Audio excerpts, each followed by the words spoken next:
Hello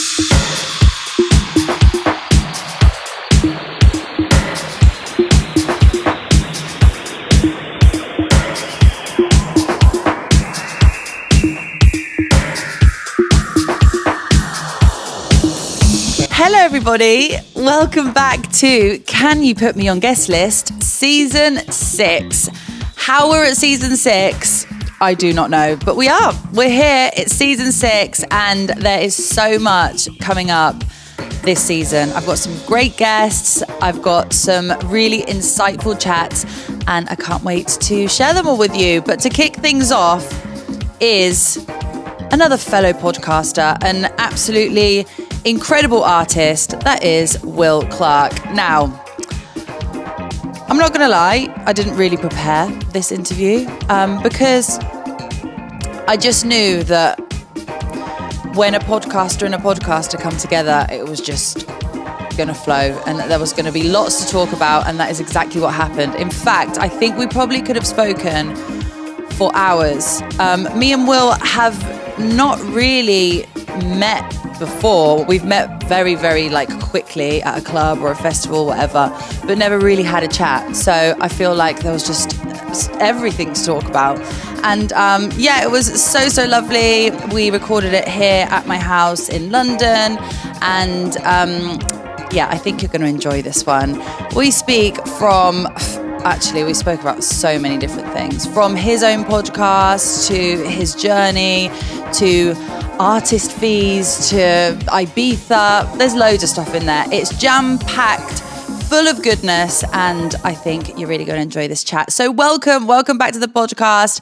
I couldn't think of a better way to kick off the season than with Will Clarke. So let's get into it. This is Will Clarke here on Can You Put Me on Guestlist. Oh, and sorry, and a reminder, if you're listening to this, you can also watch it on Spotify and watch it on YouTube. And please subscribe to the podcast, share it with your friends, leave a comment, all of that stuff, because it really, really, really does help. So, if you could do that, I would be very grateful. Okay, now let's go to the podcast. Are we on? Yeah, I get really paranoid. Yeah. About stuff like this. Same. I hate it. Have you ever had any podcast disasters? Yeah, I've had it was actually in my studio in Detroit at the time. I was recording me and my housemate, because my old housemate is like a techno producer, and we just didn't hit record on the video. We hit record on the audio, but we didn't hit record on the... Oh no. That was like the old school days where I was recording via Zoom, just for the camera. Hey, I've done that before. I didn't have a clue what to do. So it's the thing is, when you're working in audio all the time, then you bring a camera and you're I don't know how to do this. What program do I use to record into the computer? Yeah, it's crazy. What about you? I've definitely had a few disasters of my voice recording and not the other person's voice. Annoying, yeah. Which, if it was the other way around, you could probably get away with it, because you just have to go over it and re-record it. And the computer crashing if I've done them on Zoom. That's the best thing about the Rodecaster, because you can record it through your computer through Zoom, but it's just always there, and you've got a hard copy. Yeah.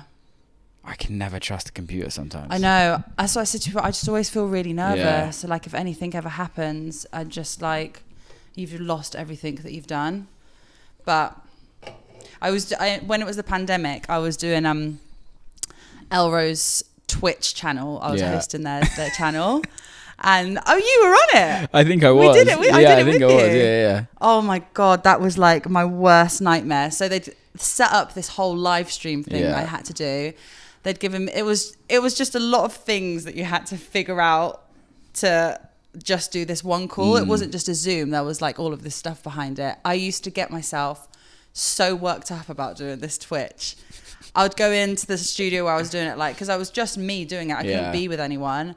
And I used to go in an hour before, and something would always happen, always. Technology's so shit. It's so shit. It's we pay so much money for all this technology, and it doesn't ever work. I know. Always. It's just always happens like that. Anyway, welcome to the podcast. Thanks for having me. Hopefully this all records properly. We don't have any fuck ups. You never know. How have you been? Yeah, good. I really like that. My disco lamp. Yeah, it's cool. Thank you. It's not very bright though. I think it's there more for show. Did you put that in? I didn't. That was previously there. Matches my dog Disco. Yeah. Who I hope is not gonna. Don't wake him up. He's Sorry. he's gonna start barking at me. Sorry. How long are you down here in London for? 2 days. Okay. Shooting sounds wanky, but a bunch of content for some. When's this coming out? Do you know? I don't know yet. I would say roughly like end of June, beginning of July. Okay. Yeah, we're shooting some content for some music that's coming out. Oh, exciting. But it's like back-to-back days where we like the featuring artists that are in like can only do certain days. So it's like book studio out, book cameraman, do all of that. Do you really enjoy creating content? It depends. It purely depends on what content it is. Like we were just saying, I'm working with Hyperlab on like social media stuff now. Like this year, I've always done my social media by myself, like, and I've always enjoyed it. But this year, I was just like, not this year, but the last like couple years, I've been really like, this is starting to feel like work, and also I'm like getting a little bit out of the loop of like what's popping off, just because I'm just not consuming. If you know what I mean. And it's like, I feel like to be good, you have to consume. Yeah. So yeah, we bought on Hyperlab, and it's really handy having somebody to just like tell you what to do. So it's like I get an email once a week and go record this, do that, do this, do this, and then I have my PA to post everything, which is like so like it's literally been a game changer. Has it taken like a lot of weight off the shoulders? I don't know, because it's still part of the job. Yeah. Like I'm like fully accepting that social media is 50% of our work nowadays, or like equal splits 33. Yeah. Like social media, creating music and DJing, like I do a lot more, but like that in this music world, that's what it is. Which I think everyone complains about it because everyone's just old as fuck and boring, and like it's like such a classic thing to go, oh, I've made a bunch of music, and then just expect it to do really well if you're not promoting it. Like no business does that. Yeah. Like unless you're an athlete, right? Like there's no other business that just does well. You have to promote everything. You have to. That's just the way it works. Yeah. And I think this is the thing is like, I understand why artists like struggle with social media because it's not what you're made to do, right? But like, learn about it. Yeah. Make it fun. Find something that you enjoy doing. And I think that's how social media does well for individuals, is that they do something that they love. They're not doing stuff to like jump on trends. 100%. And I think in your case, for example, the content that you create, obviously you've got your podcast, which we'll talk about a little bit later on. Having a little scratch? You've got your podcast. You did a few years back, your Deconstructed series on YouTube. Will Makes You Hungry page. And I'm guessing from what I've seen, they're all things that you really love and enjoy doing. Yeah, I think that's the thing is like, we do our jobs because we love what we do. Like we're very fortunate that we can do this work in the music industry, but like the reason why I do it is because I can't do fucking anything else. I'd be screwed if I had to do something else, right? So it's like, okay, I've got to make this work somehow, and you got to turn it into a business. So what is the business based on now? Sadly, record labels aren't what record labels used to be, and an artist's career purely revolves around music and social media. How much of the content that you create do you think has contributed to people discovering you as an artist? I don't know. I think there's like multiple aspects of it. It's a good question because this may sound weird, but the fact that I have a beard and I'm like reasonably recognizable, like I'm not just a bald white dude, if you know what I mean. I'm a bald white dude with a beard. And I think the like image of me is like my face is pretty much on everything I do. I think that has helped me massively. Like to the extent where like I'll be with other DJs that are way bigger than me, and we'd be like walking through a crowd and people would recognize me over them. Really? And I think it's just purely because it's like brand. Yeah. It's like, it's so key. And I think a lot of people forget about that. It sounds wanky as fuck with like brand this, brand that, but it's so true. And it's like, how can people recognize who you are? I guess it's like Kolsch with his hat. Exactly. And it's Deadmau5 with a fucking that thing. And it's like, I feel like everyone has to have something, sadly, but it's also business. And I think that's what people forget is like, we're in the music business. Have you always had, no, I was going to say, if you always had the beard since you started music, but you started when you were like 12. Yeah. So I'm going to guess not. I had a shitty pedo mustache. No, I grew it. I actually grew it for charity. Oh. Yeah, my parents own a charity, and I was going to grow it for that. And I did. And I was like, gave myself a year to grow it, and I was going to raise money and shave it off for charity. But then my career kind of happened during that time. Yeah. About 11 years, I think, maybe. So just talking and going to the beginning of your career. Yeah. Am I right in saying that you started DJing at 12 years old? Yeah. Wow. I know. That's so young. Yeah, I did this course called the DJ Academy. Take a wild guess what that was about. I was just going to say that Pete Tong's called Pete Tong DJ Academy. Yeah. So it was actually cool. It was 2002. It was actually probably 2003 because I was 12 but then turned 13. And it was like a touring DJ Academy that you'd sign up for like 10 weeks. And I was in this music shop with my parents, and my mum saw the poster on the wall and it's like, DJ Academy, learn to DJ. At this time I was doing like discos. I was like a disco DJ. So I was like doing weddings and birthday parties and stuff like that. And then, yeah, mum saw this poster and was like, learn to be a DJ. I was like, fuck it. Like, and I think mum and dad got it for me for my birthday or Christmas or something. And yeah, every Monday night, my dad would take me to Bristol.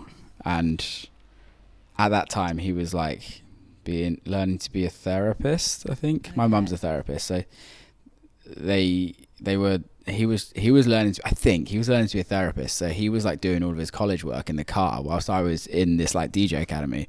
And it was like a course of like, 10 weeks, multiple tiers. So like people that could DJ and just wanted to like get better. Mm-hmm. And then like mid tier and then beginners. And like I was at beginners. And of course it was back then, there was no CD players. Like it was no CDJs, it was all vinyl. So yeah, I just didn't have a clue what I was doing. But they taught you, and then at the end of it, but they taught you everything. They taught you the business as well. So they taught you like how to promote yourself, how to record like a mixed tape, how to like make like a cover for like promoters to like look at you and things like that. It was really cool. Was there anybody on that course that you know today? No. I don't know anybody that actually from that whole era that like became a full-time DJ after. So you said this is in Bristol. Yeah, so they would tour it around. Okay. So they'd like do like Monday night in Bristol, like Tuesday night in Cardiff, like Birmingham. Like it was like a big school for like years until like the internet came along really and kind of took over. YouTube taught everyone. But yeah, at the end of the 10 weeks, we all started a night, and you'd play. And yeah, my first show was when I was 13. And the like bouncer kicked me out.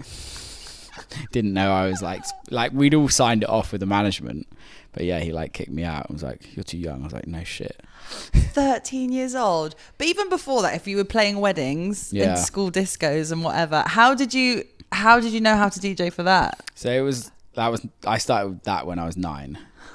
Stupid, right? That's ridiculous. So we have like there used to be this local caravan site called Broadway Lodge, and my dad used to play rugby, and one of his rugby mates was like the local disco DJ, and he was like the resident at this caravan park. And I just asked him if I was like, can I come and help you out during the summer, because it would be like they do bingo and all this shit. And it was just like, just like rock up with my CDs, and it was like not mixing, it was just like thingy in. And then I bought some CD players, like they were kind of like CDJs, and they did actually have pitch, but I didn't know what a DJ did. Yeah. If you know what I mean. Yeah. Like in a sense of, I didn't know what you do mix wise. It was pretty cool. And then you have your first gig at 13 that you get kicked out of. Yeah. My school teacher came to that. That's so cute. Yeah. I saw her. I did a talk in the school the other day, and I saw her there. And like I bump into her into the local village, and it's like, it's cool to like be able to like see that. But it's mad. She must have been like 23 at the time. And then you're like, obviously we know 23-year-olds that go out raving, and then you're like, wait, how are they allowed to teach kids? Well, how are you a teacher? They're like literally getting on it all weekend and then rocking up Monday morning. I'm like, you're definitely hungover. But you don't think about it when you're like 12. No, but now you look back and you're like, I know what you were doing before our maths class on a Monday morning. Rolling out of someone's bed in the morning. That's so fun though. I love that. Yeah, 13 cool. years old and you were doing that. And obviously your parents must have been super supportive of that from a young age, if they were the ones who took you to really supportive. Like, they're the best. Like, I wouldn't be doing it if it wasn't for them. They let me move to Ibiza when I was 17. Oh, really? Like, but like they're like, I'm super close with them, like really close with them. And like, even my manager now was like, what were your parents thinking? And I was like, I don't actually know. Like, I genuinely don't know. But they saw something and kind of just knew. They like, I've never been like a partier or anything. I've always been like pretty sensible. So like, I think they knew that I'd be like, all right. Yeah. But yeah, 17 years old. Yeah, 17 years old in Ibiza. Was that the first time that you'd moved out of your parents? Yeah. Yeah, okay. I went to Ibiza when I was 16, played for Sam Divine. Okay. That was because I used to buy records from Sam. I was going to ask you about this, yeah. Yeah, so Sam's, although her accent has changed, that I give her shit about. Sam, you're not from Essex. She used to have a Somerset accent, sound like a farmer. But there was a record shop in Weston-super-Mare, which is like the local town, not kind of near me, like 20 minutes away. Okay. And there was a record shop called Spin Central. And like Somerset, local, like Southwest is like, they love hard style and like jungle and like drum and bass. Obviously Bristol is like drum and bass place. And I used to buy records from there. And then one day I rocked up and this chick was in there with like braided hair, like down to her ass. And I was like, who's this? And they're like, oh, this is our new house girl. And I'm like, finally, somebody that like likes house music. So like, we kind of built up quite a good relationship then. And like, she'd always just like keep records behind the counter for me. And I'd go in and just be like, yeah, I want that, I'll take that. Keep the like white labels behind. And then I played for one of her parties in Weston when I was like 15. And then at 16, she asked me to go and play Hush, which was when she got a residency out there. And that's how it started. And that was the good old days in Hush. I don't know if you can remember them. I can't remember Hush. Hush was fucking amazing. It was like the workers' bar on the West End, but it was like the only place on the West End that wasn't shit. If you know what I mean. Like, you couldn't buy a pint of vodka Red Bull. It was like, it was really good. And like, it was the only place that was allowed to stay open till 6 o'clock in the morning. So the workers would finish working and then all go there. And it was just like, shit show. Absolute shit show. Yeah. Those days I just don't think exist in Ibiza anymore. Well, they do. No, they don't. They generally don't. The West End is not the West End. And the West End's a shithole. But like, there was something about British culture that was so embedded in San Antonio. And like, I know it's so easy for everyone to like turn their nose up at it and everything like that, but like, it was the start of some people's careers. Yeah. Like, you look at most people, like Hannah Lang, she started in the Highlander. Ben Hemsley started there. My first residency was at Orange Corner, and then I moved to Kenya. So like, San Antonio is like, in British DJs, it's like 100%. Fergie used to DJ at Orange Corner with me. I love Fergie. He's the best, man. I love him. Yeah. You had him on your podcast, didn't you? Talks the hind legs off a donkey. His stories are great. I saw him in Vegas last year. Yeah. And I did an interview with him. It was only supposed to be a 10-minute interview. And I think it ended up being like an hour and 10 minutes. So we were just drinking cocktails and he was telling me all these stories. He's the best. His stories are just like, he's a story man. He is a story man. Yeah. And I think because he used to like get on it. Like, his stories are... I can imagine like Seth Troxler being the same. Yeah. I've never like had a proper I've only met Seth a couple of times like in a DJ booth, but I can imagine his stories are pretty extensive. He's a good storyteller. Is he? Yeah. Every time I think of Seth and videos, I always think of that Bats video. In his shorts. How good is that? Talking of social media and like branding, he's done it well. Yeah, he has. Like, he's just zero fucks given. The billboards in Ibiza. So good. They're just amazing. Yeah. Some people are like, what the fuck is this? But it's genius. Yeah. It's like, he knows exactly what he's doing. Yeah. And like, unless he's... Yeah, no, it's all him. It is. It's got to be. No, he it? is. He is him. Yeah. He's great. And I just love the like zero... Like, he's a very serious DJ in a sense of like, he's a selector, if you know what I mean. And he's a great DJ, but like doesn't take himself too seriously. Yeah. Which I think is needed in this industry. I totally agree with you. Do you know what I love on your social media? What's that? I love when you're announcing your new Spotify playlists. I haven't done that for a while. They're so good. Yeah. Do people like send you places to go, or this is just no, all this you? is just me. Like, I'm like, how would you have ever thought of that? It's just so good. It's like, I literally am like, when I was doing them regularly, because I did it since COVID, I did it since 2020 up until now, like every week. Every single week you would Monday. find one. Yeah, every single Monday. And they kind of fell off a little bit, so I stopped doing them as regularly. Fell off in what sense? I don't know, it was just like, I was dragging it out. I was like, it was like, fucking hell, Will, you're like pulling them out of somewhere, and it just got a bit, it felt like it was getting hard work.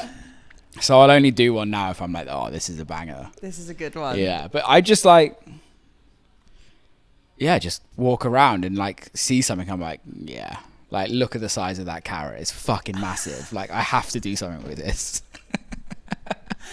But I love that, because most other people will just walk past it and just not think about it, but because it's in your mind. All my friends hate me. I bet they do.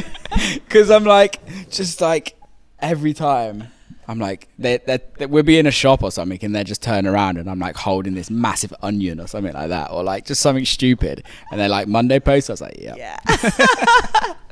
I love that. That's great. Going back to Ibiza. So you did 4 years. 4 years. I think in so. Ibiza. I think so. I can't fully remember. And then you also lived in the US. Yeah, I still pretty much. I don't at this moment in time, but yeah. Okay. So I've been living in the US the last 9 years on and off, maybe 10 years. Mm-hmm. Whereabouts in the so US have you been? My first time, it's 2024, right? Yeah, so 2015, I think I first moved. I first moved to LA. What I would do is I was fortunate enough to get a really good agent in America when I was like 24. And then the way agents work in America is very different to European agents. Like, they take somebody on like early and like help build you up, like how most businesses work. Unlike agents here. Sorry, agents. And it's just like, So yeah, they took me on and like started touring me quite a lot, but I'd be like, do like a 4-month tour. And I'd go and be like, okay, I want to go live here. So of course, LA was the first place I moved. Wasn't a huge fan. Didn't really know many people there. Like it was quite, not lonely, but it was just like not my vibe. Yeah. And then came back here and then had another 4-month tour. Did that in New York. Okay. Like it's the best place in the world. Yeah. And then it got to the point where my touring in America was so crazy. Like I was doing like 80 shows a year just in America. Wow. Yeah, it was mad. So you were gigging more there than you were in I Europe? only gig in America mostly. Like I play other places, but like 95% of my shows are in America. And that all stems from when you were over there at the beginning? It stems from initially. Just have fucking great agents that work. Yeah. Like, I don't mean that in a horrible way, but like my agents are just like agents. The way this industry is, sadly, is like, especially nowadays, it's like, it's such a business now. Like headline culture is such a big thing. So it's like, unless you can move serious tickets and like prove that you can move serious tickets, there's not many people that want to even touch you. Yeah. So it's like, I've had multiple agents here, but it's also like just the scene is just very different to America. Like there's so many cities in America, right? It's like a small city in America is like 1 million people. Like you can't even do that here. Like how many major cities have major clubs here now? Like in the UK? Yeah, 5. That's it? Yeah. Yeah. So it's like, I understand why the market is how it is here, but I think there's also that issue of like nearly every club here now is massive. So it's like you have to sell tickets for you to even like Drumshed. Yeah. Like 15,000 people. It's not a club. It's a festival. That's a festival. Yeah, and the culture's like changing to more like what we were talking about earlier with like Ibiza and like headline culture. It's like, it's not necessarily about curating nights of like really good music that like works really well. It's purely about how many tickets can we sell and like build it as much as possible. Whereas like in America you have, and lots of other places, you have smaller clubs. So you have like those 500 cap venues. But here a lot of them are dying. A lot of them are gone. Do you think it will get to a point where this will just kind of blow up and it will start going back to how it was? Or I hope it doesn't. And I don't mean that in a horrible way, because I think it's so easy and so like, for like, especially the people like us that knew it before, like, I think there's a world where both can work. Mm-hmm. But I think it needs 2 things. It needs community to work together. And I think, like, let's say for instance, like I could play 300-400 cap venue here and we'd be doing fine, but like my DJ fees are high, right? So it's like, can that club afford me? Yeah. So it's also down to like DJs to be like, hang on a minute, no, like bring your fees down, like work with people. Yeah. Like I honestly, like my last agent here with my manager, I sat down with them and was like, I will literally play for free. Like, just put me in clubs. Like, I know that after I get put in clubs, we can sell some tickets and we can grow from there. Like, I don't need to earn money here, if that makes sense, because my manager's going to hate me for saying that on this podcast. But it's like, I literally will. Like, if someone's like, Will, I'll give you 500 quid and headline this small venue, like, I will 100% do it. Because it's like, England's easy to travel. Like, I can just get in my car, I can drive, I can get a hotel. Like, it doesn't matter. It's like, we need to. For me, I really want to build a community in the UK, and the only way of doing that is by working it. Yeah. But if you don't have the opportunity to work it, then you're never going to build, unless you have a hit record. And then like, you can't. Like, no, I've had big records, but no one knows if you're going to have a hit record or not. You can't run your career off having a hit record. Yeah. So it's like, that's my view on it. And I'm happy to be wrong. But I think like my experience within America is like the agents have really good relationships with the promoters. A lot of promoters, like they might do multiple clubs, multiple venues in cities. They might do a festival. So it's like you like graduate throughout the tier of what they do. So it's like, okay, we'll put you in the 200 cap venue. Oh, then we'll put you in the 500 cap venue. Oh, then we'll put you in the 1,000 cap venue. Oh, then you can festival. Yeah. And that's how you grow. And it just doesn't really happen here. Have you tried this strategy then that you were just talking about of putting your fee down? And I hope happily. I told my agent when I had an agent here before we went our separate ways. Okay. I was like, literally, go get me gigs. Yeah. I will play for nothing. I like happily. If somebody was like, Will, we're going to do like a 10 show date here, like, and yeah, you're earning practically nothing. You're losing money. It's fine. Yes, sometimes these are the things you've just got to do. It's just business. Yeah. Like, it's so simple. It's like, I know I have a very small fan base here, but I know that if you put me in front of people, I will be able to win them over. And also it's relationships. It's like, like I played at E1 whenever it was, last year or earlier on in the year. And like, it's like just being with the club people.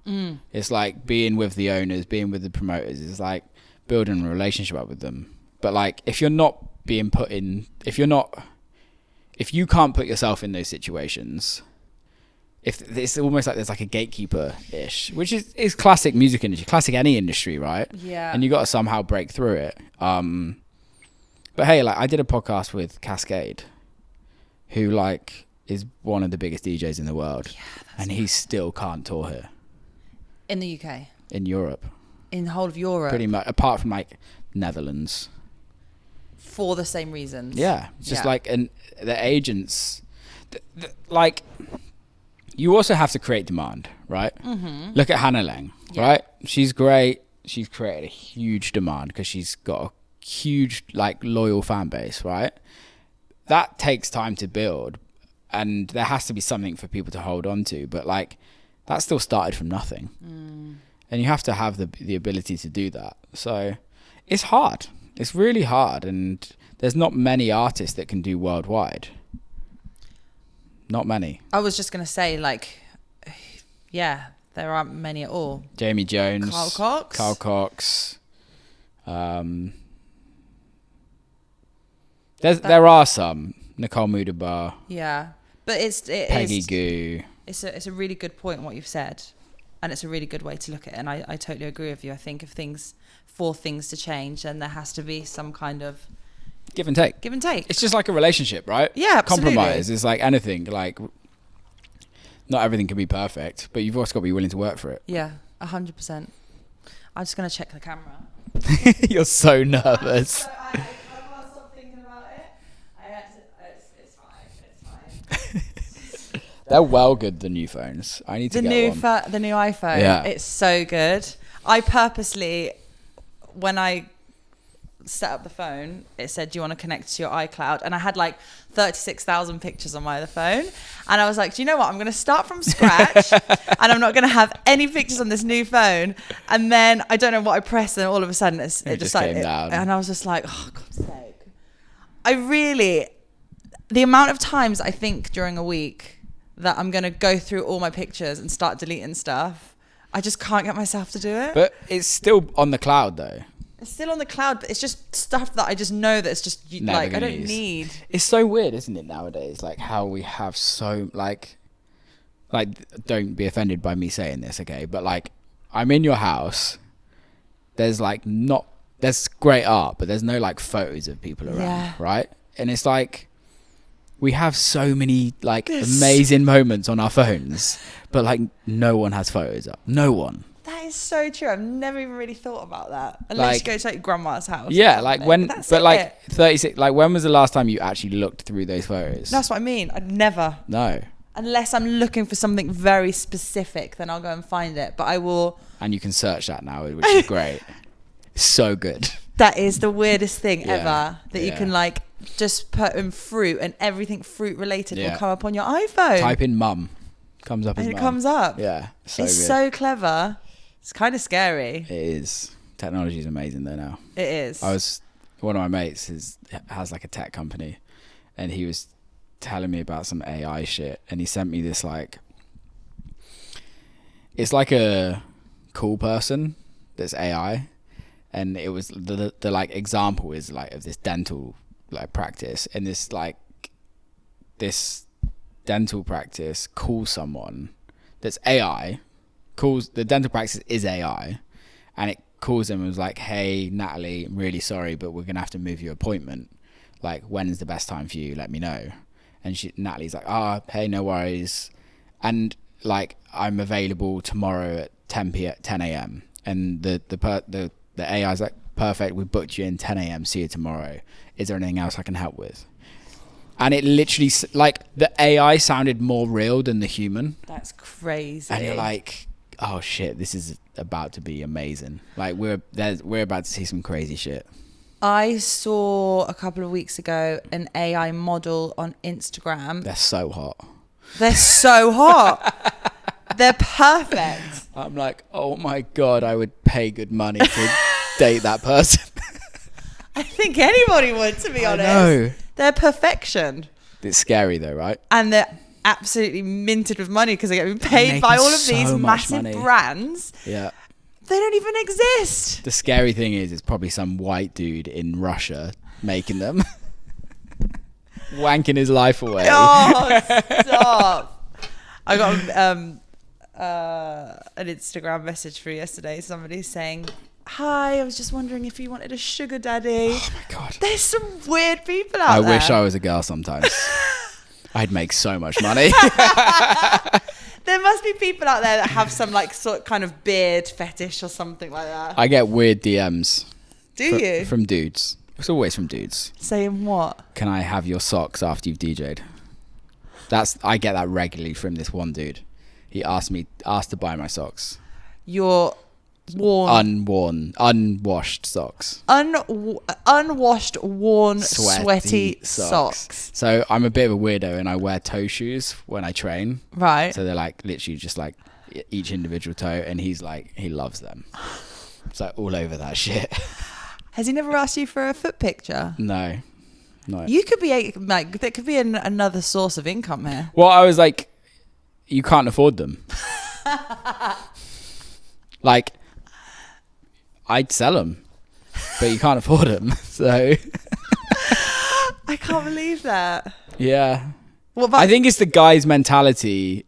Like, when I say like I wish I was a female sometimes, it's like the guy's mentality in a female body, brain, looks, if you know what I mean. It's like, yeah, I'd be savage. what would you do if you like turned up to one of your gigs and I was just like cornered you after and he's like, Will, take your socks off. That would be so weird. It'd be so weird. And everyone's just like, Will, do you know this guy? Yeah, and mate, you're like, who the well, fuck? we've spoken a few times on Instagram. Don't check my DMs. Fucking auctioning my socks off. That could be it. Auctioning your socks off. Let's talk about your podcast. Okay, let's do it. How much do you love podcasting? I really enjoy it. I have this like really weird, which I'm sure you do, and I don't know, but like the thought of it now seems like a chore. But during the conversation, it's like amazing. Yeah. And I think the reason why I feel it's a chore is because it's done online at this moment in time.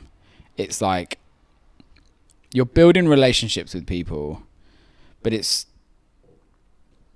the like process of setting everything up is quite hard work. Yeah.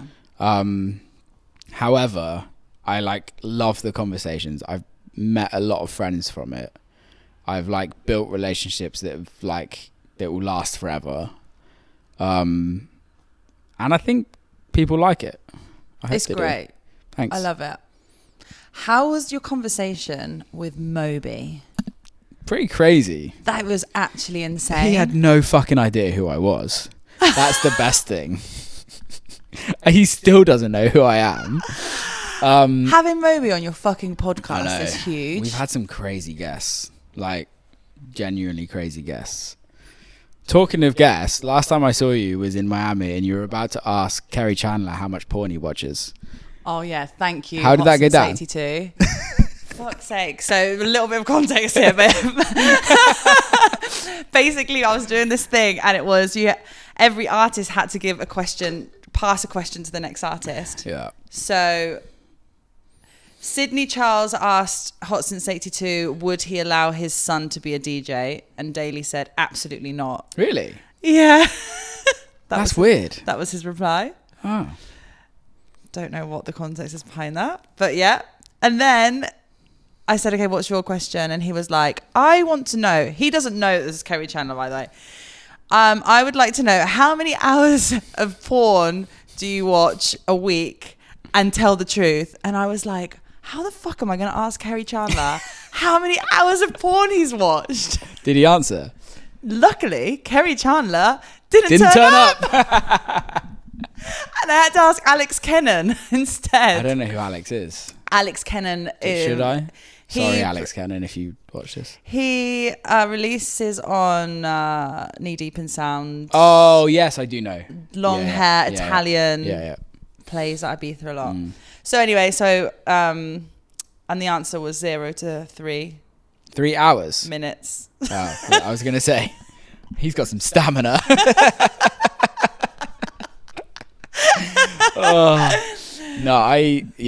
Going back to podcasts, it's great. It's great.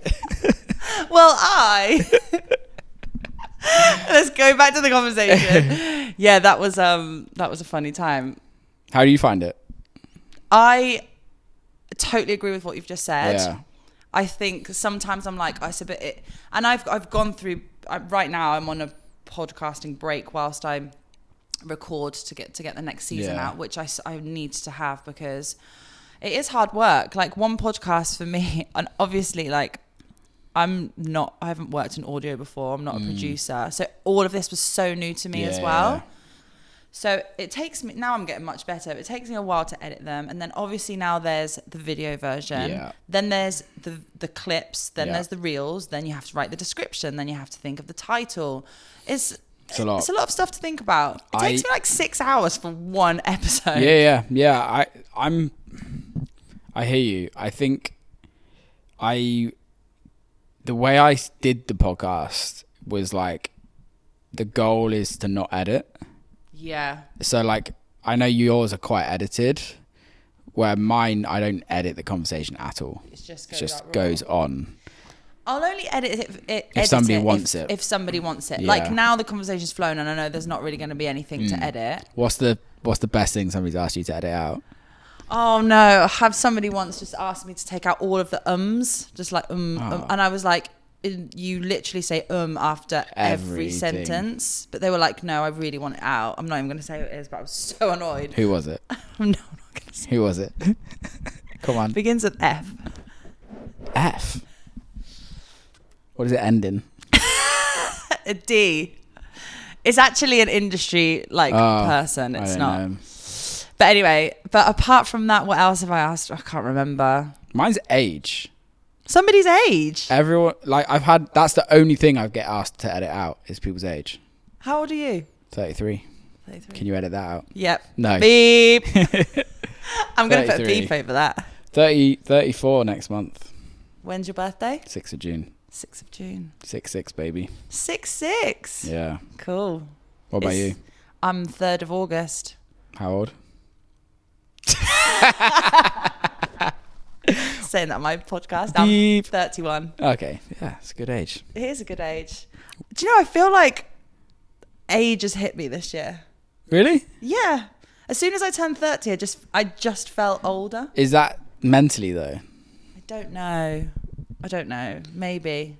I think things change when you're 30. Like for me, like mentally things change of like goals in life, like aspects of like,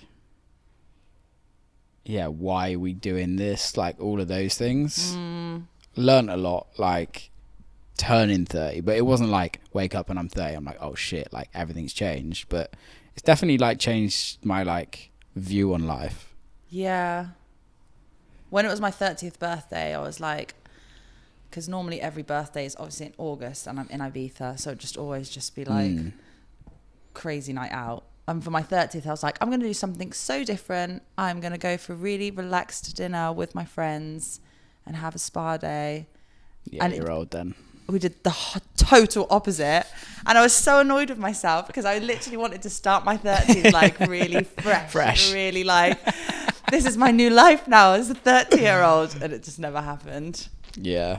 And then you moved back to London. And then I moved back to London. Yeah, which I'm really happy about. It's fucking cool. London's great. It's a cool city. I don't know if I could live here. I could, obviously. Oh, yeah. We didn't even finish where I lived. Yeah. So we're really going like bouncing through topics. Sorry, here. People. Sorry. We'll yeah. get there. So where do you live? Moved in. So I was touring so much more. This was like 2017, I think. Yeah, 2017. And I was like, I need to live full time in America. I need like a more like full time space where I can go back and forth. So I moved to Detroit. And was renting a few places. Like, cut a very long story short, I was like, why am I renting in Detroit when it's cheap? Like, it's so affordable, which is one of the reasons why I moved there. So yeah, I bought a place in the hood in Detroit, and I just sold it in October, just gone. Oh, so are we sad about that? Happy? I'm eventually probably going to move back there, maybe. Like, not, but just in a different area. But it served a purpose at that time in my life and at that time in my career, whereas like it allowed me to invest back into my business because it was so affordable, but also I wasn't paying rent every month. It was like invested. I was like, had a mortgage, and like it was like more of an investment at the time. And I rented a room out to a couple that, like, he was a DJ producer. He actually edits my podcast. Oh, cool. Yeah, now, a guy called Ryan, or Oon, his artist name is. He does all the videos and stuff for my podcast, which is great. But yeah, it was just like very, I truly think that at some point in your career, you have to like have that like really hustle period where like everything you earn has to go back into your business. And Detroit allowed me to do that because it's very affordable. And culturally, it's like the history of music is amazing. It's rough. It's fucking dangerous there. It's like, it's the most dangerous city in America. Do you feel unsafe when you're there? No. When I moved there was times. Like scary times? Yeah. It's like the first year I bought my house, my next door neighbor's house got shot up. Oh, fuck. Like, you hear gunshots a lot. Like, downtown you don't. It's way nicer now, but like way, way nicer. They've spent so much money. It's an amazing city. But like, sadly, America, there's a lot of poverty in America. So there are very dangerous places there. Yeah. But it also adds character. Like, the community is so special there, which you don't really get when it's a very affluent area, if that makes sense. Yeah, that makes sense. Like, you go to Chelsea in London, like, there's not a community there. It's just wealth, if you know what I mean, right? I totally agree with you. Whereas like you go to like places that more poor, less fortunate, like there was a barber on the corner of like my street, and like in the summer every Friday barbecues be coming out, everyone be over there at the barber shop. It's like very like community vibes, which is really important for me. Like, I love having a community around. I feel like you were very, I know this is like two different things, but you really have created your community as well, especially like on social media and the fan base that you have and getting people involved. Yeah, I try. I think it's like the whole point of this scene, right? Yeah. It's the whole point, for me anyway. Like I remember when I first started, it was like a crew of us. And it like, everyone was just doing their own thing, but we'd all come together and just like be together. And I've tried to do that throughout, and like my initial signing in America was like with Dirty Bird, and that was a big community of people. Yeah. And I've always like, there were some great things that happened with there, but also some like Dirty Bird kind of did some weird stuff over the years, and like is now no longer pretty much. But I think seeing what a community can do as well, and like just it's a very alone business. Like we literally spend our life in hotels and airports. Like there's literally, I know it looks amazing, but it's only like the real big guys that have team follow that like with them all the time, because they're the only ones that can afford to travel people around with them. But like when even like having a tour manager is expensive. You're paying 2 flights, you're paying day rates, like it's expensive. So like it's a very lonely job, which I love, but being able to like have a bit more of a fan base, that's more of a community, having other DJs around you, like it's important. Do you think as well that if you tour without a tour manager, you're more likely to like meet other people, go out for dinner with other people? Because otherwise you kind of would just stick with your tour manager and that's it. I did like the first few tours I did in the States was like, I used to do like, it may sound a bit weird, but I used to like do like competitions to take people out for dinner. That's so cute. Yeah, so I would like pretty much every city and then the tow man turns up. He's my best friend. I've been waiting for this day for so long. Yeah, so it was cool. Like I feel like a lot of that's been lost a bit now, and I kind of wish it was just like, we're so accessible but also not. Yeah. And I think a lot of us act like we're accessible, but then we're not. So I'm like, we all shit out the same hole. It's like we're all human beings. It's just like most people are cool. Like most people are pretty sound, and you can have like a good friend. Like some of the people that I went out for burgers, I'm still friends with like 10 years later. Really? Yeah, and like I think that's I think it's helped my career. Sure. And life. Yeah. It's just nice it's nice to go to every city and like have somebody I know. Who was I talking to the other day that I think it was Francis Mercier. Yeah, he's great. He's killing killing it. Yeah. He also like organizes football matches, doesn't he? Like with every city that he goes to. Yeah, it's crazy.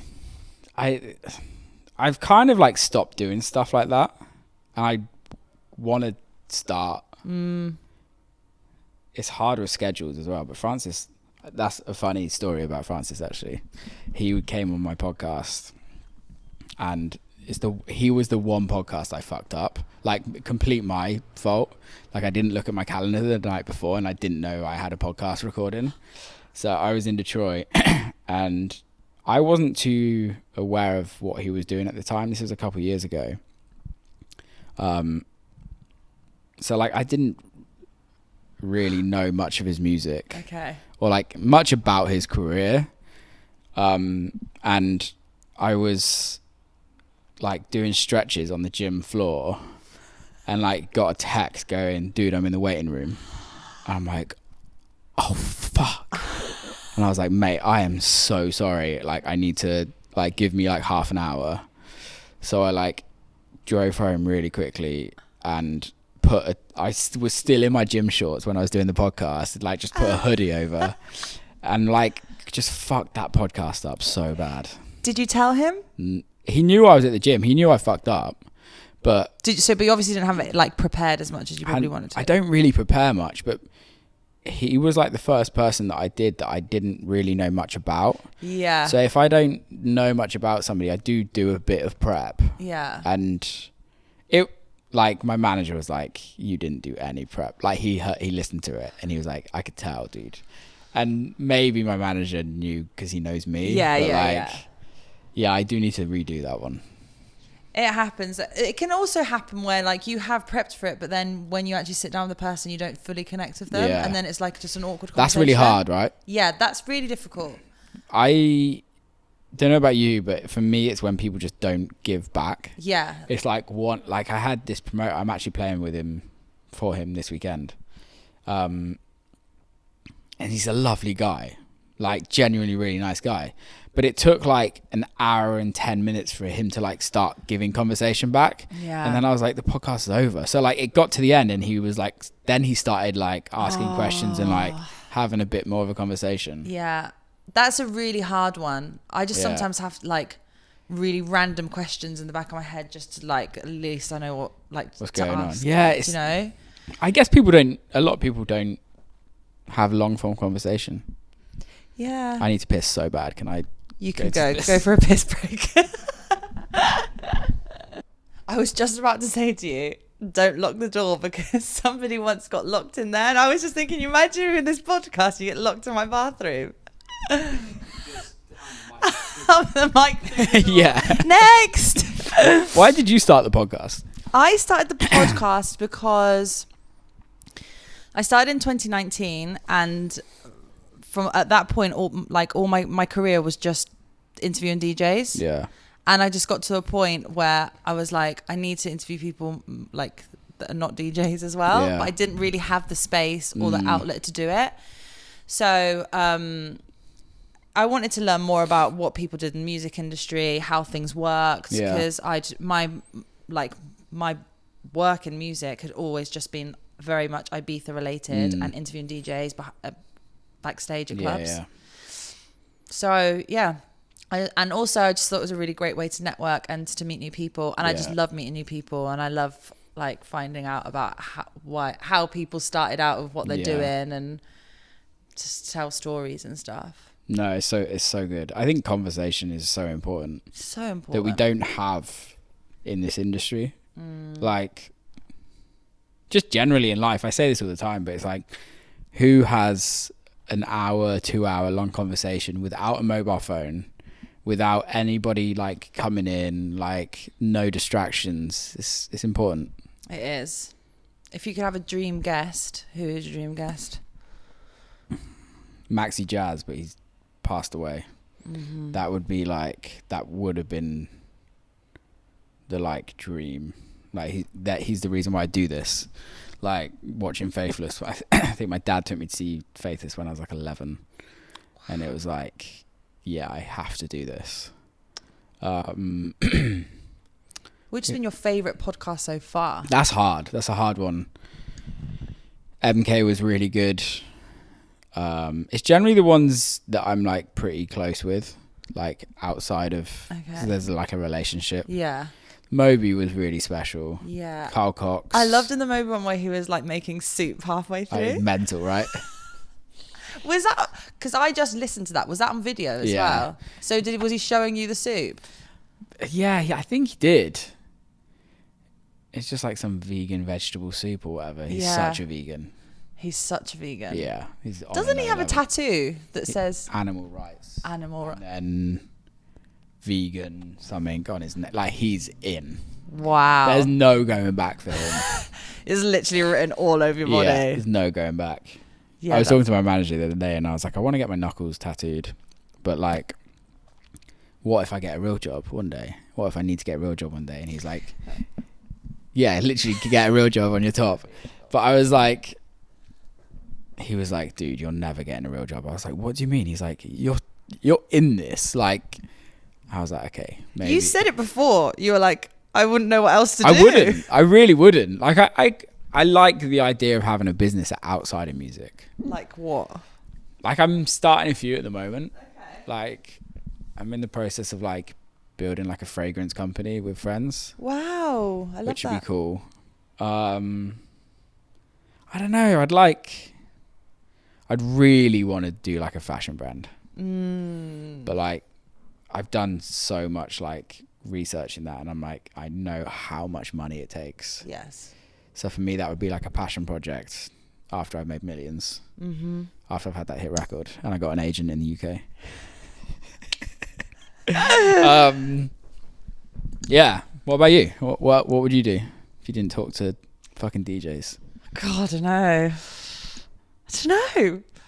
I don't know. So I worry myself about it sometimes because I'm like, especially when it's presenting on camera, it's not one of them jobs that you're going to have forever. Because like, I'll get old and they're going to be like, well, they'll get us some like hot young presenter in, and then I just like won't have a job. No, but you're not just like doing this because of your looks. I know, right? I know, but that always helps. But like, especially with stuff like that, TV stuff, then I guess maybe TV stuff, yeah.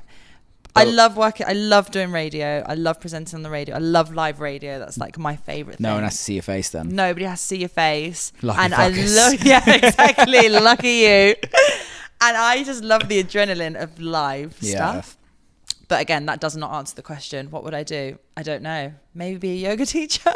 Do you do yoga? Yeah, I love yoga. Okay. I'm so bad at yoga. Are you? What yoga do you do? Hot. So, do you do Bikram? He got cancelled, didn't he? Yeah, he did, but I still do it. He was a toucher. He probably wants my socks as well. I was just about to say that. He definitely wants your sweaty socks after Bikram. I've only done 3 in my whole life. So I did one in LA called, it was like a fitness, it was hard.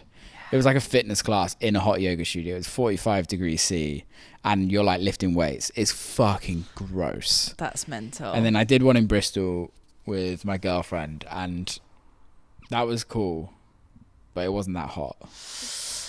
It's actually wild. Like even before you start working out, you start the actual session, you're already sweating. Yeah, it's but crazy. You feel fucking amazing. It's so good after. That cold shower after. Oh my God, it's the best. And then I did one in LA again the other day. And it was good. It just wasn't as hot. I want it, like, I work out quite a bit. And I want it to hurt. Yeah. I want to be in pain. Like, I want to feel like I've worked out. I'm like that. And that one I didn't. You know, like when you do a workout and then the next day you don't ache anywhere and you're like, what a fucking waste of time. Yeah. I hate that feeling. It's the worst. I know. I did a little. Do you train as well? Or is it so yoga? I do Bikram 3 times a week and I do hot Pilates once a week. And then I will work out and do like a little HIIT train here in the house. But Disco's been like traveling the last few days, so I've been like really anxious about him getting here. So I've just been in the house for like the last few days, like a sad dog mum that I am. And and I have some weights here, and I've just been doing it. I feel like, see, this is one of these age things I was saying. Like my arms are just like flabby now. That's just, you just got to train harder. So I'm That's not an age thing. It's a lack of training thing. Sorry to tell you. I love that. I injured my bicep like 5 months ago, and I haven't been able to like, I'm like doing physio and stuff on it at this moment. I haven't been able to like train like upper body. Do you feel like you're getting a flabby arm? I don't feel like I've got a flabby arm. I feel like I'm a 12-year-old with no muscles though. Like I just feel weak and just like skinny fat. Can't you just train? Well, you can't train the other arm. No, because then I'd be like Popeye on one arm and not good. Yeah, but I can't wait to get back to it. I love training and I love running a lot as well. Yeah, I run a lot as well. I did a few half marathons. Did you? Yeah. I'm more of a trail runner. Okay. Or like short distance, like 5K.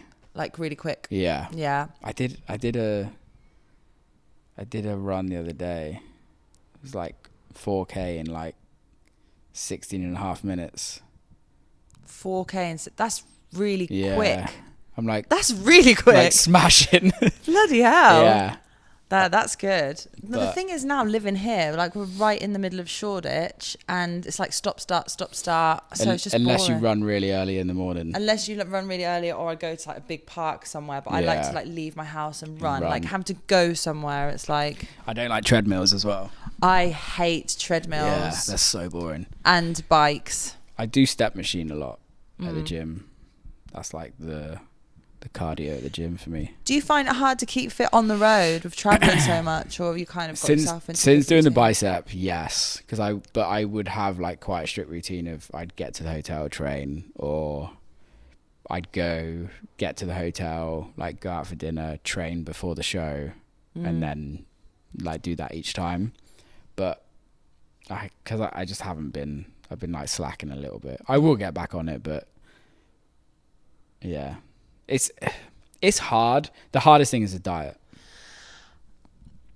Wow. I feel like I just trained just so I could eat.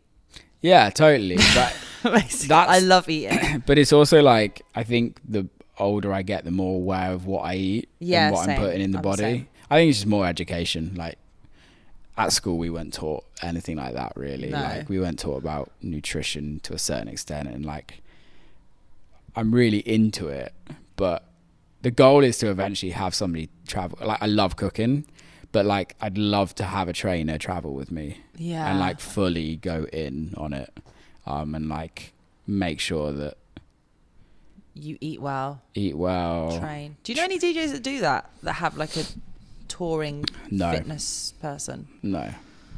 Nor do I. That's serious fuck you money. Yeah, that is.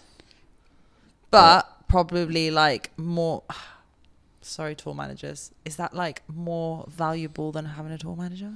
Depends how big you are, right? Like, I guess there comes a level where you're so big you need a tour manager. Yeah, I guess. Like, I don't know. Let's say, for instance, your Fish. Like, he needs a tour manager. Yeah. But I think he actually does quite a lot of fitness stuff with people like on the road. I'd love to. It's so important. I think people forget that like it's your health is the only thing you have. Yeah, no. And it's become more and more, people have become more and more aware in the industry, but like it's such an unhealthy lifestyle.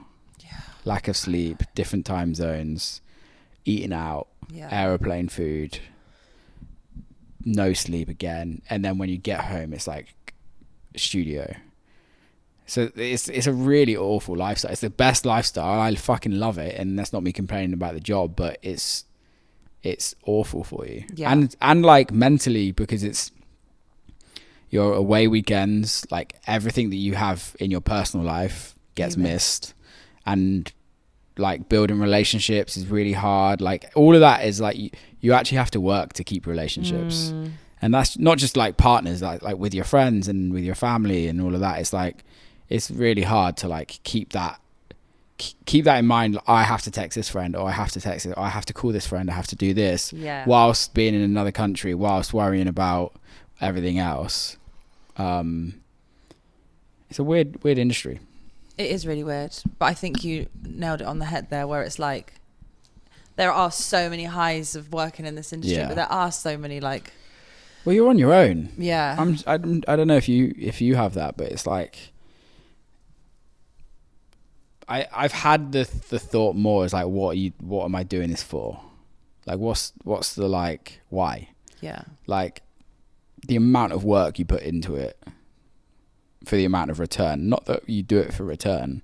And I'm very fortunate I have a great life and all of that, but it's like I was told by somebody the other day, I can't remember, it wasn't the other day, it was probably like 6 months ago, but they were in a conversation with like a business consultant. This business consultant was like an Olympic level swimmer, and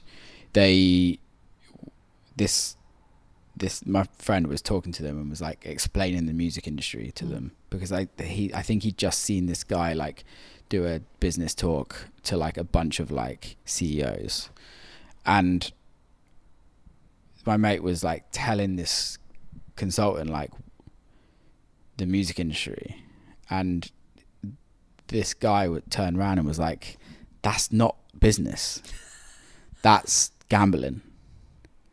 And he's like, you're relying on something doing well your whole life, and you might not ever get there. Like in business, you do this, and this is the outcome, right? And like the outcome might not always be as successful as you want it to be, but there's generally always an outcome. Whereas this is like, you spend 5 years in the studio, you try and write something that does well, you sign something, it might not do well, it might do well, or you try something again, it might do well, it might not. And you're purely waiting on luck. And like, yeah, you make your own luck and you got to work hard for that. But this whole industry is one gamble. Like I know people that are way more like talented than me, way more like, maybe not as passionate about it as me, but like better producers, write better music than me, that are still in their bedroom trying to work it out, and it's just pure gambling. And that's I think that's the thing that takes the toll the most, is like the stress of like the gamble of like, oh, we're releasing another record. Like releasing records for me is like not fun anymore. It's not fun. No. Is it stressful? Or why? What is it that's not? I think it's my expectations are so high. Right. Okay. It's all my own fault, because I've had some successful records, but the minute you have, let's say for instance, okay, like you have a record and it does 1,000 streams, and then you want, oh, I want the next record to do 5,000 streams.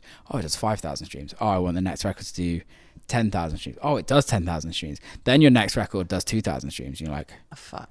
Who am I? And there's no correlation of like how a record's going to do. My biggest streaming record, which doesn't mean it's my biggest record, but my biggest streaming record stopped streaming at 250,000 streams. 2 months later, it got put on a massive playlist at number 1. Now it's done 17 million. Like, but there's no way of like knowing that. There's nothing I did that put it on that playlist, if that makes sense. Whereas what I'm talking about in business is like, okay, you have a product, you sell this to this company, or you sell this to that person, and then out of that you get this. There's none of that in this industry.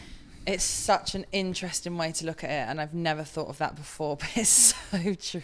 But it's also, it's like social media. It's the same, right? Yeah. Like you're aware this with your partner and everything like that. It's like,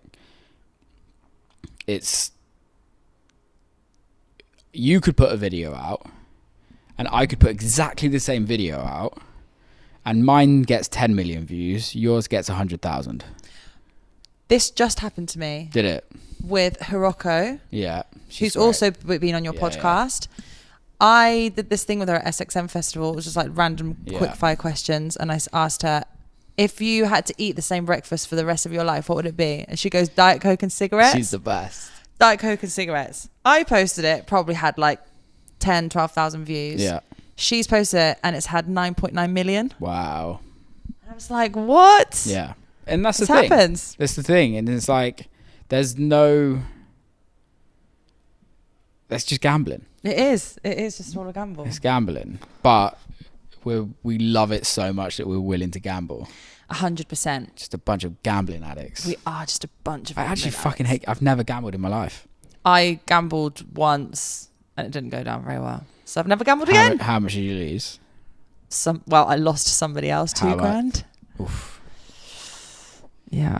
But they said to me, you can choose. So it's their red fault. or black. And I went black. It was red. Of course I went fucking black. Of course she did. But it is. It's a gamble. But I would much prefer to live like we do have so much fun, and it's great industry to work in, and it's like the opportunities that you get. I'd much prefer to have that and gamble than just be doing a job that I really don't like to do. Yeah. Like how much time do we spend working? Like even if you're 9 to 5, like you're spending 3/4 of your life working. Yeah, exactly. For what? Yeah, exactly. To buy a nice watch, to pay your rent in London. Like what? Life's too short. Totally agree. I would sit here and chat to you for hours, to be honest. I'm happy to. This has been lovely. This has been wonderful. What time is it? 20 past 5? 20 past 5. I have Stephen Brains coming round in a bit. No way. Yes. I love Steve. He's going to house sit for me whilst I'm away. Oh, is he? Yeah. So he wants to meet Disco. Where are you going? I'm doing a live broadcast for Amazon Music at Primavera Sound. Where's that? In Barcelona. Oh, okay. So I'm doing that for 3 days, and then I'm working with Drum Code on Yacht Week. Oh, cool. Doing like that their looks content. bougie as fuck. Oh my god, I know, but I can't wait. That looks so bougie. You can speak Spanish though, right? Yeah. That's great. But this is in Croatia. Yacht Week is in Croatia, and then the other things in Barcelona. Yeah. I wish I could speak Spanish. Can you speak any other languages? Nah. I'm so English. It's so bad. When you spend a lot of time in America, do you get a bit of an American I think twang? I did when I first moved there, and my parents just gave me so much shit. Do they? Yeah, so it's definitely come out. Do you say laundry or washing? Washing. Do you You say do have to trash? change. You do have to change your words when you're out there, though, So people understand. so people you. understand. Like, I can be like, "Mate, can you put this in a bin?" And they're like, "What?" And I'm like, "Can you put this in a bin?" And they're like, I literally don't know what you're saying. I was like, "Can you put it in the trash?" And they're like, "Oh." But do you know why I think this is really weird? Like, that happens over there, but why? Like, how do we know that it's trash? Why don't they know it's bin? YouTube, films. Yeah, that's true. Like, if you think our whole culture growing up was American TV, Friends, Yeah. Oh, my face. Seinfeld, like American Pie, like every big film was American. Yeah, there's no big English films. Not really. British That was films. big in America, Yeah, that's a true point. To be fair. and they do love the English accent. Yeah, they do. Like, it's definitely being a Brit in America is definitely a benefit.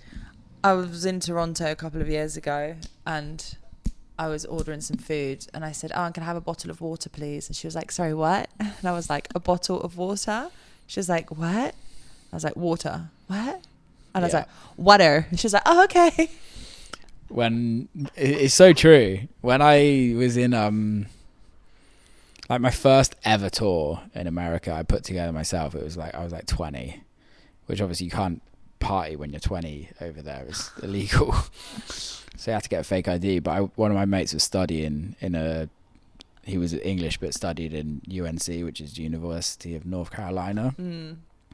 I went and saw him, and we went to South Carolina, which is like very country, like very south. Yeah.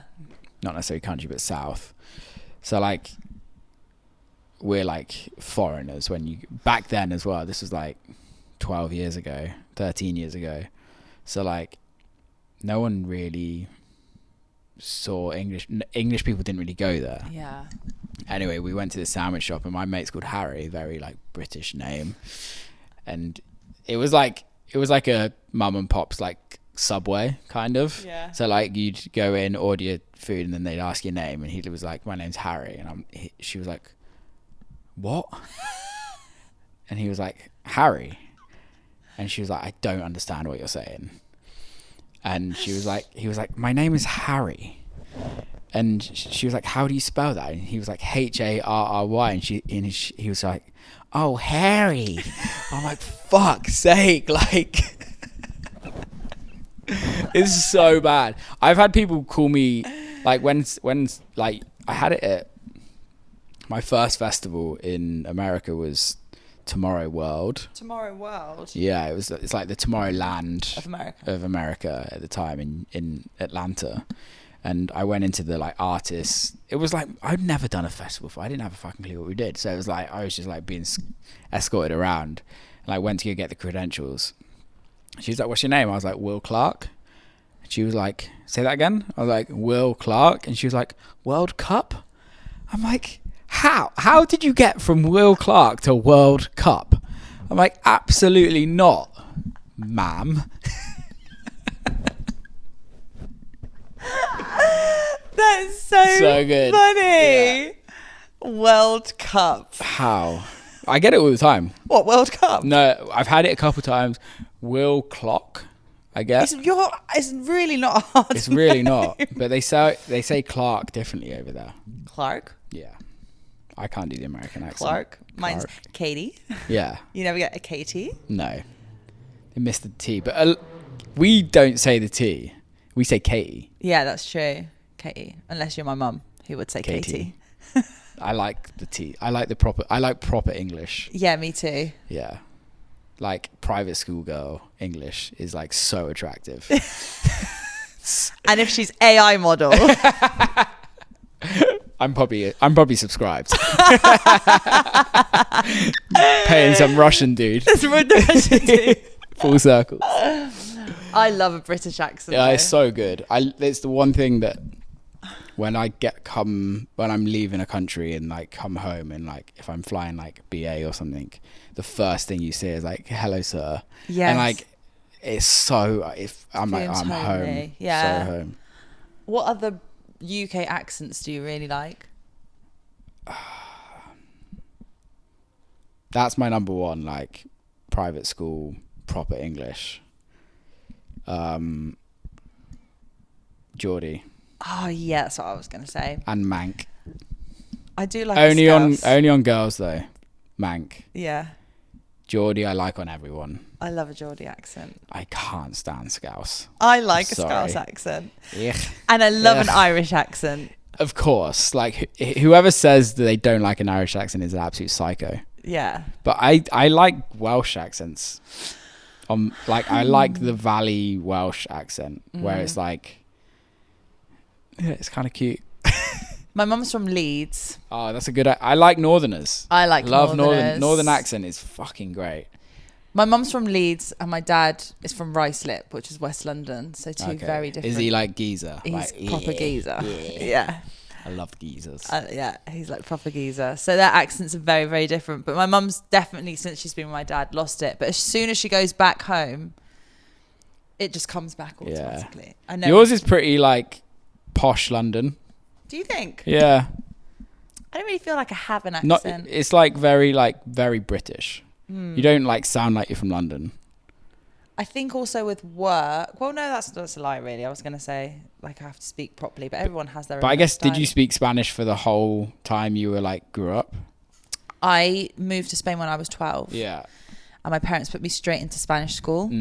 So you weren't really speaking English apart from when you were at home? Yeah. Well, I did have some English friends at school, but yeah, I was probably speaking more Spanish.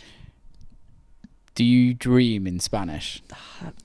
It's a good question. I think if I've been around Spanish people, then I will. But it's also sometimes a real mind fuck when you dream about somebody that's English, but they're talking in Spanish. Oh, wow. That's weird. It's so weird. Yeah, that's so weird. A few of my mates, their like native language isn't English, but they like have lived in English speaking countries similar to where you were at in Spain, and they were like, the minute I lost my identity from being being French or being Italian was when I started dreaming in English. How weird is the brain? Yeah. I just think dreaming is just a whole random. Like, What do you think it is? Do you think it's like, it's your subconscious? is it stuff you wish happened? I think dreaming is a mixture of things that you wish would happen with things that have happened. I think. How good are those dreams when they're so good and then you wake up and then you can go back to sleep and you're in them? Oh my God. I love that. They're the best. I also hate it though when you dream about something and you remember as soon as you wake up and then like 5 seconds later it's gone. Yeah. Like why hasn't my brain kept hold of that? Why can't you remember those dreams? Yeah. Yeah. I don't. Do you dream a lot? Yeah. Dream a lot. I don't sleep well. So but yeah, I dream a lot. I've started taking lion's mane. Does that help? I think yes. Yeah. Even if it doesn't, but subconsciously it does, it helps. It helps. Right? Yeah. I mean, besides like dreams and stuff, brain fog, zero. Really? So much more energy. I'm so much more productive. Do you think moving from Ibiza has done that as well? Yeah, massively. My head was just felt so like it was just like a cloud, my brain. Why? I don't know. I think because I wasn't 100% happy there at that time, and I knew that I wanted to leave, but I felt like I couldn't because all of my work, as I said before, had always been on the island. Well, your identity was there, wasn't it? Right? Yeah. I don't mean that in a horrible way. Yeah, but it was. if that's all like, you know. That's all I've done. Yeah. So I think I was always really scared to make the move and come to London or move to another city. So I think part of that mental or that brain fog was me not having a clear mind of where I wanted to be in my life. That makes sense. You know, I get that. But yeah, no, it's definitely the best thing I've ever decided to do. Sweet. I'm going to end with some quick fire questions. Cool, go for it. Okay. Last track that you searched for on Spotify. I think it was a Marlena Shaw record. Okay. I think. The last amazing meal that you had. I actually just ate some bao noodles. Well, beef beef cheek noodles. They were fucking great. Nice. What was your last online purchase? Some resistant bands. Nice. For your saggy For arm. my bicep. For your saggy For my arm. saggy arm. Something that's always in your fridge. Dr. Pepper Zero, or this new drink called New Tonic that I really like. It's kind of like an energy drink, but like got like nootropics in for your brain. So it's like, it's cool. It tastes pretty good as well. Do you prefer Dr. Pepper over Coca-Cola? No. Different moods. Different horses for different courses, as they say. Well done. Who was the last person that you spoke to on the phone? Ooh. That was... Toe Man. Toe Juice Man. Who was the last person then? Probably my manager. That's a really boring answer. Well, it's your manager. A word that you use a lot. Bollocks. I don't think you've said that in this conversation. I actually haven't, no. I swear quite a lot. And my mum, I learned all my swear words from my mum. Your mum sounds really cool, by the way. And yeah, they're cool. I've got good parents. But she listens to the podcast and she always tells me off for swearing. I'm like, Mum, I learnt from you. Like, you swore my whole childhood. It's you. It's your fault. The last gift that you gave. I got my girlfriend flowers last week. No, 2 weeks ago. Very nice. Yeah. The last gift that you received. I don't know. I don't like receiving gifts. Interesting. I really struggle with receiving gifts.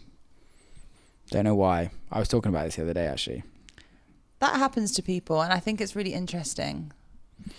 My thing is like, when somebody gives me something, and this is like, I know this is wrong, but when somebody gives me something, I feel like I have to give them something back. And so I find it really awkward receiving. Okay, I get that. And this podcast is called Can You Put Me on Guest List? Okay. So I ask everyone, do you have a guest list rule? At least follow me before you ask. I get that so often. I'm sure everyone does. It's like, you see somebody, like the funniest one is like when you see somebody follow you, and I don't really check who follows me or who unfollows me, but like occasionally you're like, oh, let's go into notifications, and you're like, someone followed you, and then you'll see a DM from them literally like 2 minutes later going, can you get me guest list for this weekend? I'm like, oh, how long have we been friends for? Yeah, you're my best mate. Yeah. I get it. What about you? What's your rule? Oh, I think mine is more like when you send your names over, like just send it in a private, like not in a private, but like a separate message, and doesn't have like any lines on it, and it's just all in one, like I can just copy and paste it. I agree that. That's actually a really good shout, because I do tell people, don't send me anything else, just send me the names. Yeah.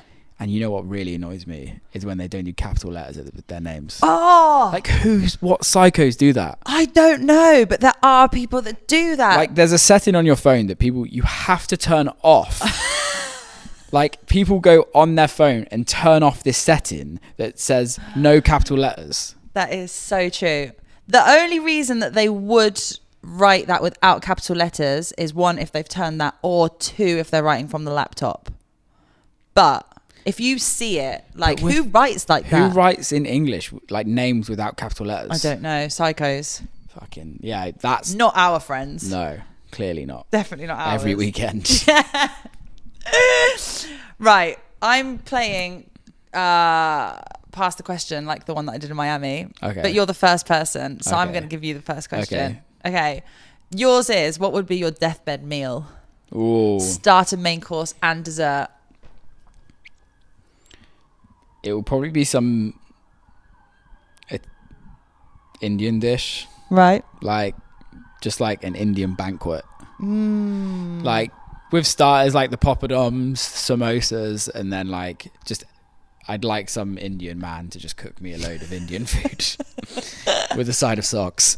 And then dessert, probably be chocolate chip cookie. I'm a sucker for chocolate chip cookies. Really? Yeah. Do you know Ben's cookies? Yeah, they're okay. Okay. Sorry. Sorry. Eye roll for anybody listening there. I was very They're excited about them. okay. Like, they're good, but there's some better cookies out there. What's the number one cookie in the UK? Oh, in the UK, I don't know. In US?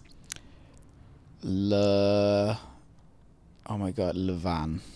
Levan cookie. Levan cookie. Levain. Levan. Mm-hmm. It's from New York. Is it amazing? It's fucking silly. Like, is it? Did you post a picture about this not long ago? Yeah. Yeah, I think I saw this. I took my mum and dad there in DC. Like, the cookie's so like Moorish that it takes me 3 days to eat a cookie. I'm not just gonna like nail it. I'm like one of those people that like buys a chocolate bar and doesn't eat all of it. So you would buy like a Kit Kat and you'll just eat one of the fingers and put the other one in the fridge? Yeah. I'm weird. I think you're one of them psycho people. Sometimes I chuck it all in, but like, yeah, like a lot of the time I won't eat all of it. Like I'll have like some like chocolate something in my fridge and it will stay there for months. Although I love chocolate, but I like almost like torture myself and be like, no, hold off, it's a treat. Do you know, it's so weird that we're actually talking about this because I swear to God, for the first time in my life, I put one Twix finger in the fridge last night. Were you like these flabby arms? I looked at my arms, I was like, Katie, put that other Twix away. Put the Twix down. So I literally can't believe we actually just said that. What would your deathbed meal be? I think mine would be, I love Thai food. Yeah. I really like tom kha soup. That's good. That is like one of my faves. So maybe I would do something like that as a starter. And then as a main, I also really like pizza. Oh, I'll show you some pizzas I cook. Ooh. I did a pizza banquet last weekend. Oh, that's amazing. Yeah, did like 8 pizzas in the oven. Pizza party. Yeah. Oh, I love that. For I the could eat fam. pizza every day. I did it 2 days in a row and I was like, yeah, I gotta stop. I felt gross. And I really like cold pizza in the morning. You're a psycho. I can't this podcast is done. I can't get into this like whole cold pizza. I wish I could, because it's like there's something nice about what. Here we go. Like if you're hungover, I can't bother to make Like, wait look for the at oven. this. Like this is how it started. Oh my All right. God. And then this is the pizza party. Oh my God, they look banging. That looks so good. Yeah. How long did it take you to make the dough? Day before. Day before. And then I did some the day after, so it was like 48 hours. Should I tell you a Sourdough. funny story about dough? Yeah. So I once interviewed Dubfire, He's great. who I love him. Yeah. And we were talking about, it was during the pandemic actually, so we were talking about, what have you been up to? And he was like, I'm really into my sourdough. And this, I love it. He said, and I've actually like all the sourdough that I've made, I've actually named them all now. So they all have their individual names. I have that exact same thing as well. Why? You named it. So what were your pizzas called? Well, do you want to know my sourdough starter name? I've got 2. One's in Detroit, which I think is dead because one of my friends is supposed to be looking after it.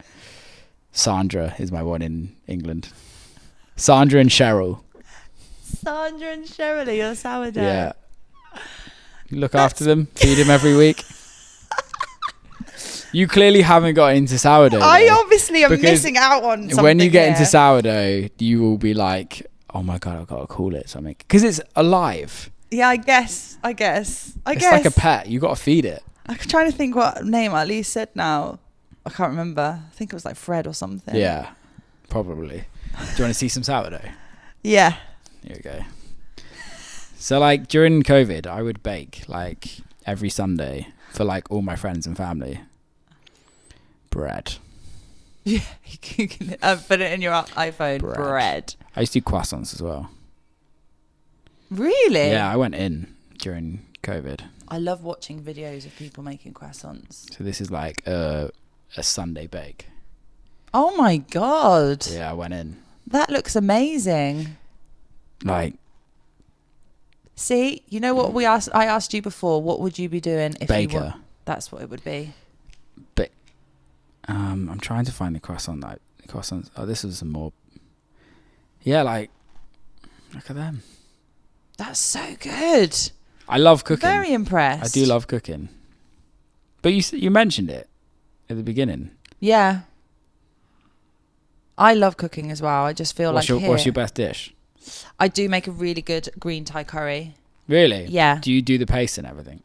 I have done. I'm not going to say that I always do it. Yeah. But I have done it in the past. I actually did a cooking course in Bangkok. Oh, wow. And it was called Kata's Kitchen. Yeah. And it was amazing. I absolutely loved it. I've never been to Southeast Asia. Really? Yeah, I really want to go. Yeah, I loved it. It was great. I really want to go. You would love the food over there. I like spicy shit as well. Do you know what is one of my favourite... Sorry, I feel like we're just jumping over conversations here. My favourite ever TV show to watch. Anthony Bourdain. Oh, really? Yeah, Parts Unknown. I just love it. Rest in peace. I know. What a shame. Chef's Table is my favourite. I haven't watched a lot of Chef's Table, actually. You're missing out. I know. I have been told. Chef's Table is fucking unbelievable. It's like so good. Oh, here's some cookies I made. Let's see your cookies. Oh my God. Are these all on your Instagram page? Yeah. This is my pain au chocolat. Pain au chocolat. Wow, that looks so good. What chocolate is that inside though? Dark chocolate. But what brand? You buy like battens. So they're not like, and it goes inside. I think it was Hotel Chocolat battens. Ooh. There's some croissants. God. And I've got a really... Oh, here you go. This is the inside. Here we go. Look at that. That is the inside of your croissant? Yeah. That's insane. I know. I'm so chuffed. You're very talented. No, I'm just an absolute psycho. It takes ages. For like 30... It take a long time for them to come out like that. For like 30 seconds of mouth pleasure, it's long. Is it not? Is it just easier to go down to the bakery down the road? If you got a good bakery. Then go. I live in the middle of fucking nowhere, so there's no bakeries. Yeah. The actual local bakery just like shut down. I have saved on Instagram this folder of just places that I want to eat in London. Yeah. Oh my God, there are some insane places. Have you been to Fallow? No. I really want to go there. Fallow. Do you like Indian food? I love Indian food. I had Indian last night. Where did you go? Dishoom? It was just... I didn't actually. Okay. I do love Dishoom. Have you been to Gunpowder? No. Best Indian in England. Gunpowder? Yeah. Yeah? Hands down. Okay. And then Cinnamon Club? No. Cinnamon Club is... I've only just got here. I need to get around. Cinnamon Club's, I think, the first Michelin star Indian restaurant in the UK. Definitely in London at the time. It's in the Westminster Library, old library. So you go in and it's just like books everywhere. It's a fucking beautiful place. Oh, wow. And like you can do the taster menu or you can just like do a la carte, but it's beautiful. It's really good. Good like date night. I need like a list of places. I think I've got a list. You have to share it. Right. You need to give me a question for the other person, by the way. I Okay. forgot about that. When was the last time you cried and what was it about? When was the last time you cried? Yeah. Okay, that's a good one. Let me write this down because otherwise I forget. Who is the next one? Don't know, yeah. I actually... it's Meg Ward. Oh, cool. Yeah. When was the last time you cried? Who I've never met before. She's really nice. Is she? Yeah, I had her on the podcast. Oh, really? Yeah. We've had a lot of same people on the podcast. Probably. Do you think there's people that just like being on podcasts and kind of do like... Yeah, Or do you think it's more the people that you just kind of gravitate towards? I think also it's like hard to get people on podcasts. Yeah. Like, so I think it's... Yeah, I don't know. Maybe it's just a type of person. Yeah, maybe. Or maybe it's Have you had Daly on yours? Have you had Hot Since 82 on yours? No, I haven't. I really want to get him on. I've interviewed him a few times, but not on... Do you prefer doing podcasts or interviews? Are we stop recording? No, we're still recording. I'm like, why are we holding the mic if we're not recording?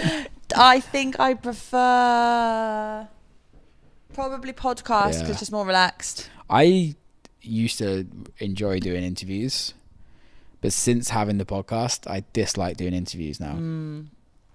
Because I'm like, these questions are so surface level. Yeah. And like, and that's no disrespect to interviewers. I know you do that and you do a great job of that. But like, it's true. I find the questions so dull. I also now, like, I've got to a stage where I never ask, well, in any of my interviews, I always kind of try and make them like unique conversation format anyway. I hate question, answer. I hate it. Yeah. So, and I very, very rarely, unless it's like a brand or a club or a festival that I'm working with that specifically said, can you ask these questions? I will make like really, really random questions. I think it's important. Because that's where you get fun stuff. Or like do your research. Yeah. Like, what have you got coming up? And like, fuck off. No, that, or what's your setup in your studio like? Or like, what's the craziest tour story? Like nobody, like... I don't know. Yeah. It's pretty boring. Yeah. I went to a hotel, then to an airport, then to a club. And then hotel again. Yeah, no, I really try and like... Sorry, you can hear a lot of sounds in this house, but it's fine. Yeah. It's all good. You're in London. Just make them like as unique as possible. Yeah. Cool. I have one last thing. Okay. Sorry. I'm playing a game. Yeah. Another game. Right. So basically, you're going to be given a really random letter. Mm-hmm. Unless it's like X, Y, or Z or something, then I'll change it. So this is the random letter generator. Yeah. And you have 60 seconds to say as many DJ names as possible with this one letter. Oh, okay. I reckon you're going to be pretty good at this. Really? Okay. So, generating random letter. Okay, this is a good one. Right. Is it D? Because then I'm on. What the fuck? Is it D? Yes. I could just name everyone and just put DJ in the front of it. No. Literally. Right. Well, here you go. I mean, if that's actually their name, well, do all. Is it their actual name? But no, you can still say if that's their artistic name, they actually put DJ in front of it because not everyone does. Do it. Right. Ready? Yeah. Your time starts now. DJ Boring, DJ Silentfeld, Dennis Ferreira, Dennis Cruz, Dave Clarke, DVS1,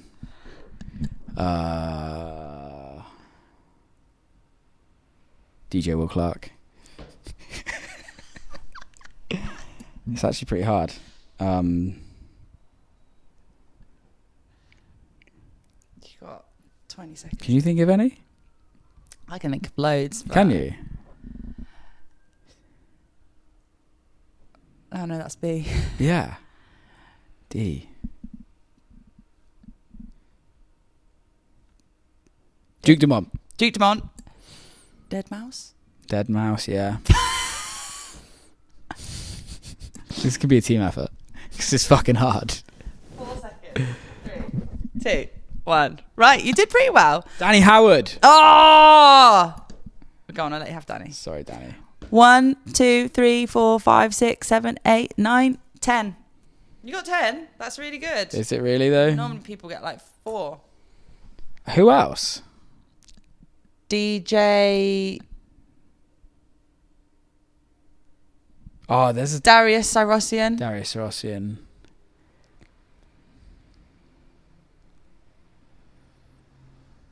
I don't know, it's hard. Demi Ricchisimo. I don't know who that is. Oh. Geronimo. You'll be in the shower later, like, fuck. Yeah, I'm just going to text you. You're like,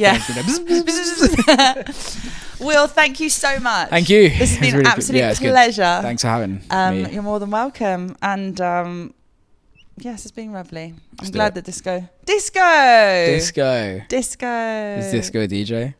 No, but his surname is Knight, so it should be Disco Knight. Thank you. That's a good one. Thank you. Thanks, bye.